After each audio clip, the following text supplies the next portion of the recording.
देखिए, आज हम लोगों का प्रचार है, हर जगह पूरे बिहार में जाना है और इस बार बिहार की जनता जो है बदलाव के मूड में है। हमने पहले भी कहा इस बार, और आपने स्थिति देखी होगी जितने बाहर जो बिहार के लोग जो पलायन किए हुए हैं, जो रोजी रोटी के लिए गए हुए हैं, वो जो वापस आए हैं छठ में, तो किस स्थिति में आए हैं देख करके पीड़ा हुई है।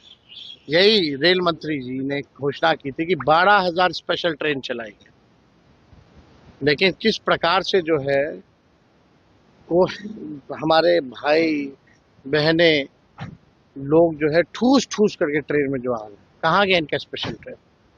इन लोगों ने केवल बिहार के लोगों को ठगने का काम किया। फैक्ट्री लगवाते हैं गुजरात में, अब फैक्ट्री चाहिए बिहार में, हर चीज गुजरात में, बिहार को ठेंगा। अब ये चलने वाला नहीं है। तो एफआईआर सर बिहार के बाद पूरे देश में 12 राज्यों में। तो कौन सी बड़ी बात थी उसमें, तो करना ही था, तो पहले से उन लोगों ने बोला था करें। आप लोग विरोध करेंगे?